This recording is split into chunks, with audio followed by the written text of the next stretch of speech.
Last week we talked about multiplication of planting our words, our actions, our prayers, our finances. And I mentioned that if you do not want it, do not plant it. So we're going to reverse that this week and say, if you want it, plant it. If you want it, plant it. So if you're not receiving the compliments and the encouragement that you would like to have in your life, then look around and be realistic. Am I planting compliments and encouragement in other people's life? Are you just a receiver wanting someone to give to you? Or are you a giver? Are you craving affirmation, but you're not giving affirmation? Are you helping other people do things and then in return have time to do the things that you need to do? This just works all the way around, Now, this week I did something that I only do a couple times a year. Midweek, I took my notes home, I gave them to Cindy. And this only happens a couple times a year. Usually when I do that, I'm looking for that positive affirmation that this is going to be great and this is going to be wonderful, it's going to be good. And she gives me back a grammatically corrected set of notes. And to which I go, I don't like English and language and all the punctuation, but okay, I get it. And so, but this time she said something totally different. She said, it's too much. What do you mean too much? You're going to try to cover too much material in one service. And I thought about it and I went back and I looked at it and she was right. And how many of you ladies know that you're right when you tell your husband something? Boy, that happened quickly. And so if you're upset that this series is going too long, now you can be upset with Cindy because she's now extending it at least 1 week, okay? She's extending it 1 week. So, but when we are dealing with biblical issues that will help you live in peace, help you not be concerned with worry and anxiety, I do need to slow down. I need to slow down and make it so that you can understand it. Now, on the other side, I've always had a pet peeve with speakers, public speakers, preachers, evangelists, anybody. Just get to the point and tell it. Don't drag it out for 2 hours telling me what you're going to tell me and then just tell me some little something. So I gotta find a balance. So part of what you can do is pray for me, okay? Now I know what you've been thinking through this series of seed planting, seed power, sowing and reaping. I don't have anything good to plant. Yes, you do. It starts with your words. It starts with your words. I was just going, ugh. And so one morning she gets up and I'm sitting in my recliner and she's walking into the kitchen. I just do this. Never said a word. Never said anything negative. And that day she never said much to me. She don't talk a lot anyway, but she didn't say anything that day. And then I thought, Rick, you're preaching on seed power. You didn't say good morning. You didn't say I love you. You wanted her to encourage you and affirm you, and you said nothing. So I've had to learn that I have to continually plant words, good types of things. So then the second thing is that you can pray. Pray prayers of blessing and favor. Prayers of blessing and favor. Don't you want people to pray blessings and favor over you? Then the way to have people pray prayers of blessing and favor over you is to pray prayers of favor and blessing over other people. Not God stick them. Pray blessings over them. Another way is volunteering. Volunteering. It takes, on a Sunday morning, it takes us between 25 to 30 volunteers every Sunday. There's people moving all over this area, all through the different buildings and different parts of the building, 25 to 30. We have about 60 that are volunteering at some part all the way through. So, and I volunteer. I volunteer at College of the Ouachitas. I volunteer with the Economic Development Group. I volunteer in a couple of other areas. The joke is, unless they have a free meal that goes with it, I'm not volunteering. But I do gauge that time so that it runs no more than about 8 to 10 hours an average per month. Now, there's some months not anything happens, so there's some months that is 20 plus hours. But I'm volunteering. I'm planting good seeds. If I want you to volunteer, then I should be volunteering also, right? So I'm planting seeds. Finances are seeds. Everybody has seeds to plant. So if you're willing to be a seed planter, God is going to provide the seed for you. All right, 2 Corinthians chapter 9. Now this is a great chapter. In chapter 9, Paul is encouraging the Corinthian church to continue to give, because he has been using their illustration and how they're volunteering, how they're serving, how they're reaching their community to encourage other churches. And so we pick up in verse number 6 of 2 Corinthians chapter 9. It says this, "Remember this, a farmer who plants only a few seeds will get a small crop. But the one who plants generously will get a generous crop." So, seed power, the illustration of the multiplication of the seed, we see it again. It doesn't matter what you plant. If you plant little, you're going to get little. If you plant a lot, you're going to get a lot back. If you plant good deeds are going to happen to you. If you are not planting good things and you're planting bad things, what's going to come back to you? Bad things. If you plant negativity, it's going to come back to you. If you're positive and encouraging and telling people how good they look and how wonderful they are and what they mean to you, then they're going to respond back to you. It is a cycle that is created. Verse number 7. You must each decide in your heart how much to give. Whether it's words, actions, prayers, finances. Each one of us decide that. It is a choice. It is a choice that we make. It is not a rule. How many of you know that you can sense when somebody is buttering you up for something and wants something and it's not a genuine compliment? I see right through it most of the time. I see right through it. And then sometimes I struggle because God has given me the ability, for whatever reason, I can spot a fake most of the time. I'm not 100%, but most of the time I can spot a fake. And I can see right through it, and then I have a tendency to become negative and going, I wonder what's coming now. They're telling me all of this. I wonder what's coming now. What's coming now? And I need to learn more and more to look for good things and push through those negative thoughts in my mind and say good things about them.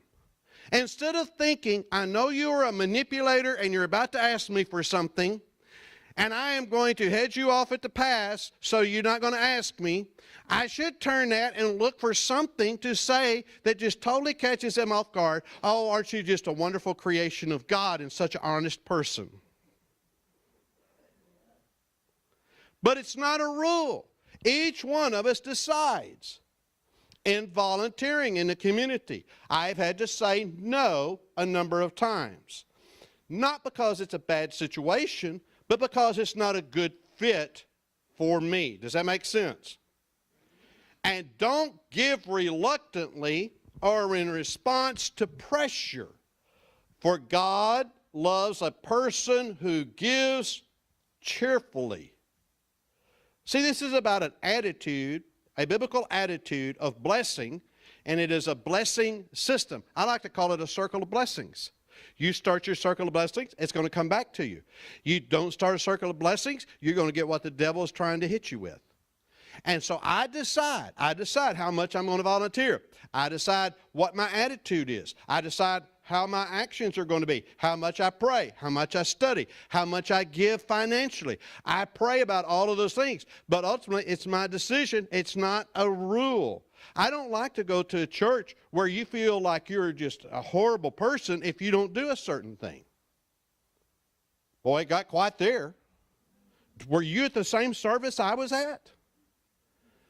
Where if you didn't give money a certain way, then they just made you feel bad, or if you didn't volunteer, you was just made to feel bad. I hope you never feel pressured here about volunteering, doing good things or giving money. Now, we're supposed to help you understand what the need is. We're supposed to help you understand what the need is. We're supposed to make that clear, but there's a fine line between making you feel pressured about it. It's our responsibility to teach you what the Bible said. Let me take this a little bit at a different angle, because I put this in because I don't think I've ever heard this, and it doesn't mean that it hadn't been preached. I'm sure it has many, many times. It just means that I wasn't there, and it was dealing with the issue, did Jesus volunteer? Boy, it got quiet. Did Jesus volunteer? Well, in the temple he taught, or the church he taught, but we know that there is no record there of where he was part of the priesthood, the formal priesthood that would have received finances. We know Jesus traveled for 3 years, almost full time, yet he met all the family obligations, and several people brought offerings to him, but we don't know that he was receiving any financial increase from that. In fact, if you look at the whole purpose of Jesus, his whole life was to serve. In Matthew 20:28, Mark 10:45, and John 13, it says, "For even the Son of Man came not to be served, but to serve others and give his life as a ransom for many." So the answer to the question, did Jesus volunteer, is yes, his entire life. So while we don't want to ever have people feel pressured or anything about volunteering or being involved or giving in finances, we do have an obligation of telling you. Now, for those of you that haven't been here for the whole series, take a deep breath and relax. We're not signing up volunteers or taking an offering, okay? Just relax, just relax. Verse number 8. And God will generously provide all you need. Then you will always have everything you need and plenty left over to share with others.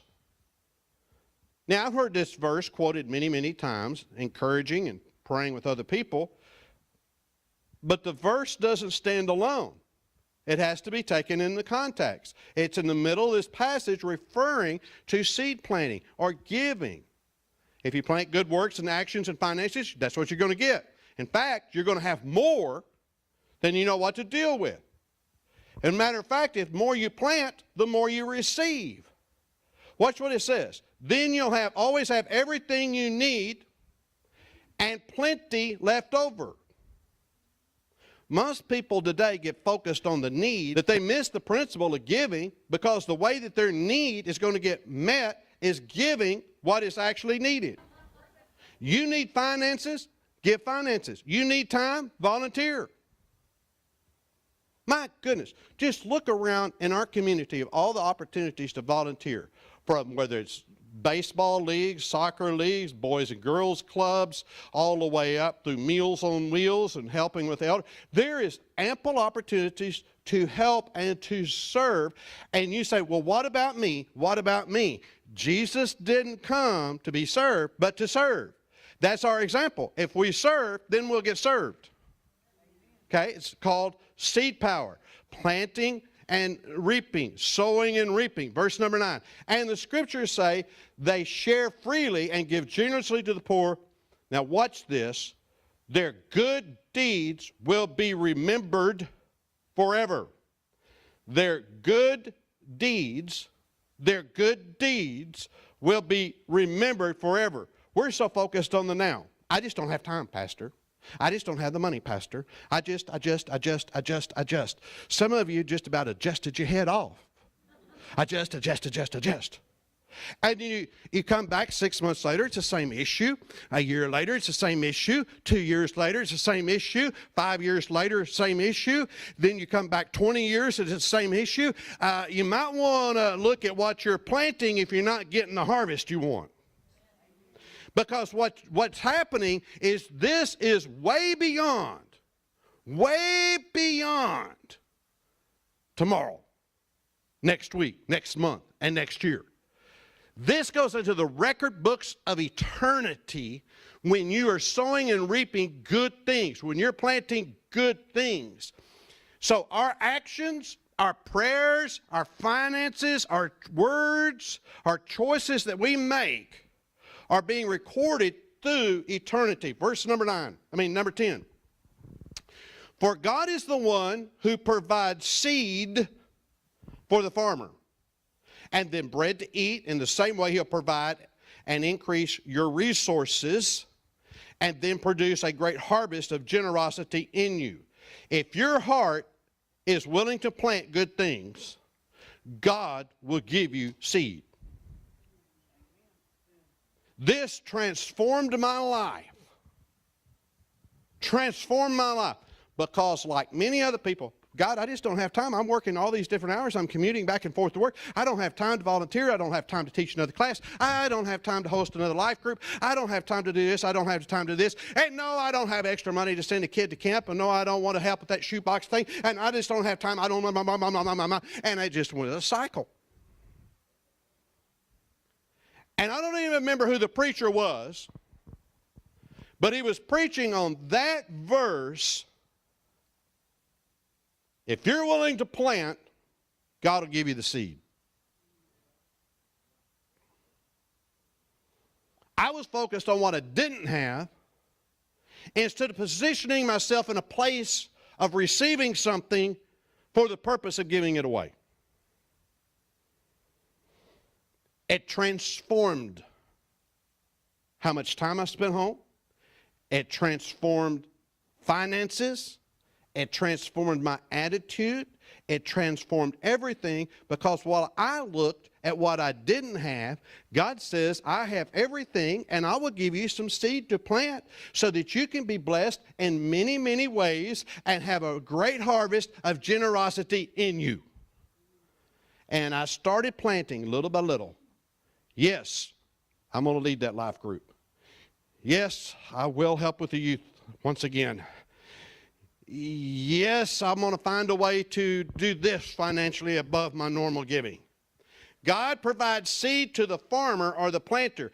If you determine in your heart to be a seed sower, He will give you the seed. You have to decide what good seeds you're going to plant and then be faithful to plant them. Now, we don't have time, but you can hold on to those seeds that God gives you to plant. You can hold on to them, and all you're going to do is repeat the same negative cycle. That's the reason you'll see people, they'll go through life, and all of a sudden, they'll have a series of blessings, and they don't handle it well, and they go right back into the same old negative cycle again. Verse number 11. Let me back up. I want to read verse 10 and 11 together. For God is the one who provides the seed for the farmer and the bread to eat. In the same way, He will provide and increase your resources, increase your time, your ability to think about good things to say, encourage other people, and all those good things, and then produce a great harvest of generosity in you. Yes, you will be enriched in every way, so you can always be generous. And when we take your gifts to those who need them, they will thank God. Listen, it's not just in materialistic things. It's in peace of mind, peace of heart, having a blessed family. This circle of blessing that I'm talking about, this seed power, once you get it going, it transforms everything. It doesn't mean that you're immune to problems, but what it does do is when problems come, you've got the faith to look up to God and say, okay, God, I've been planting good seeds. I don't understand what's going on here, but I know that you got me out of the valley once before, and I know you'll get me out of the valley again. I know I may be facing a big mountain, but you took the mountain out of the way last time, and you'll do it again. If you're not planting good seeds, you don't have that faith that wells up on the inside of you. What you do is you wind up going, oh, I just don't know why this keeps happening to me. I can tell you why. You're ignoring spiritual law that has natural consequences. Look at your neighbor and say, I love Brother Rick. That was weak. Real weak. Verse number 12.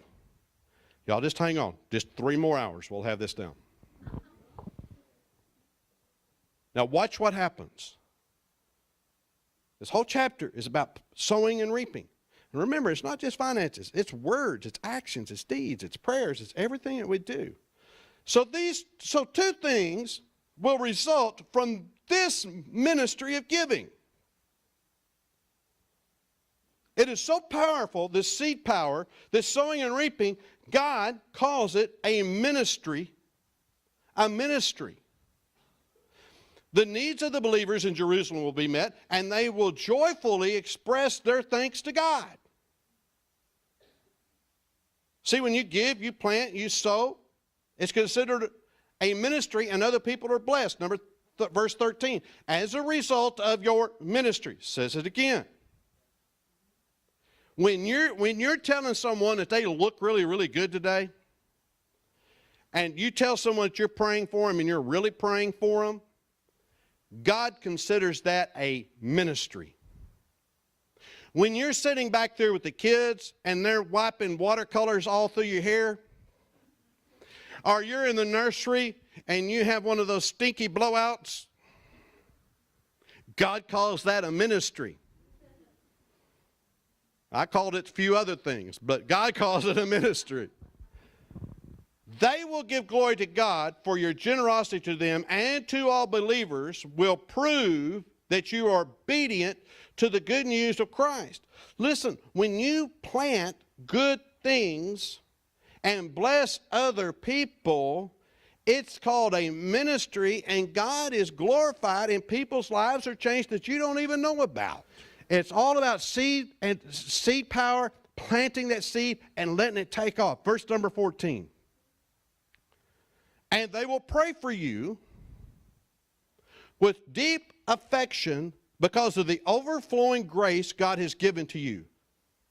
Thank God for this gift. What? What's a gift? Seed power, sowing and reaping. Too wonderful for words.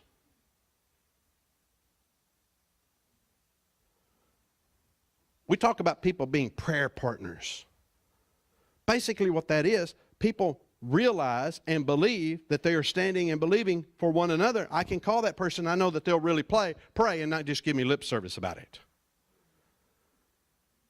Well, when one person prays for the other one, and they know that, they're really eager to return that prayer to them. My question is, in your prayer time, are you praying for God to bless other people, to heal other people, to help other people, to set them free, so have someone preach the gospel to a lost one? Or are you just praying, oh, my washer broke this week, I had a flat tire this week, and they're going to shut the water off this week? What are you praying? Those are seeds that we pray. And it's natural to get focused on the needs instead of the big picture. I'm going to jump ahead a few weeks. I'm going to tell you this. My prayers for our church family for 2019, I know we're not there yet, is going to change. It's going to change. Not in a negative way, but a positive way. I think our church, because of the seed that it's been planting, is due a harvest. I think it's due, and I'm talking going back 20-something years. And I think that harvest is going to come through the salvation of souls. I believe that harvest is going to see people blessed in ways beyond they can imagine. I believe that people are going to be healed. I believe they're going to be set free from addictions. I believe they're going to see financial barriers broke down. I am believing in 2019 that we're going to move into a time of harvest, not to consume it among ourselves, but to turn around and plant it again. To turn around and plant it again so that more people can be helped. Are y'all okay? Every time in this series, when I get ready to close, and every week I've started to change it, and I keep putting it down, it comes back to this question. What kind of seeds are you planting in the lives of people around you? What kind of seeds are you planting?